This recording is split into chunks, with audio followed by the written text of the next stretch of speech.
ఈద్ నమాజ్ అనేది గత 2 సంవత్సరాల నుంచి మన విజయవాడలో బహిరంగంగా ఏదైతే పీడబ్ల్యూడీ గ్రౌండ్లో గత సంవత్సరం పీడబ్ల్యూడీ గ్రౌండ్లో చేశామో అక్కడ పీడబ్ల్యూడీ గ్రౌండ్లో అవకాశం లేక ప్రభుత్వం వారు ఈ యొక్క ఇందిరాగాంధీ స్టేడియంని కేటాయించారు. దీన్ని పురస్కరించుకొని యావత్ ముస్లింలు కూడా ఎంతో హ్యాపీగా ఉన్నారు, ఎంతో సంతోషంగా వ్యక్తం చేస్తున్నారు.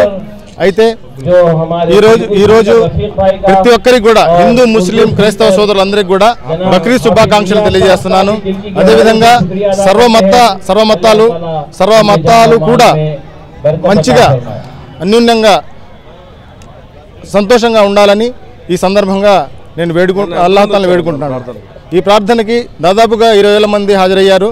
అదేవిధంగా ప్రతి సంవత్సరం కూడా ఇక్కడ ఈద్ నమాజ్ ఏర్పాటు చేయడం జరుగుతుంది. ముస్లిం డెవలప్మెంట్ సొసైటీ మరియు ముస్లిం ఈద్గా కమిటీ సంయుక్తంగా. అదేవిధంగా ప్రతి ముస్లిం యువకులు అత్యధికంగా ఇక్కడ సిటీ మొత్తం నుంచి వస్తున్నారు. ఇది ఎంతో సంతోషదాయకమైన విషయం. ఎందుకంటే అందరూ కలిసి ఒకే చోట నమాజ్ చదవటం అనేది ఎంతో ప్రవక్త గారి సాంప్రదాయం కూడాను.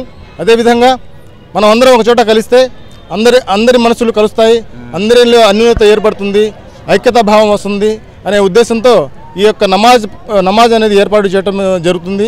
అదేవిధంగా ప్రవక్త సల్లల్లాహు అలైహి వసల్లం గారు కూడా తన జీవితకాలం అంతా కూడా ఈద్ నమాజ్ అనేది బహిరంగంగా చేశారు.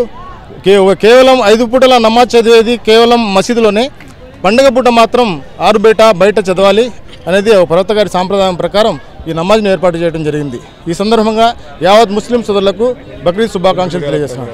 ఎలక్ట్రానిక్ మీడియా వారికి మరి అదేవిధంగా ప్రింట్ మీడియా వారికి కూడా ఈ సందర్భంగా శుభాకాంక్షలు తెలియజేస్తున్నాను. మరి ధన్యవాదాలు తెలియజేస్తున్నాను. నా పేరు షేక్ మునీర్ అహ్మద్, ఈద్గా కమిటీ ప్రెసిడెంట్.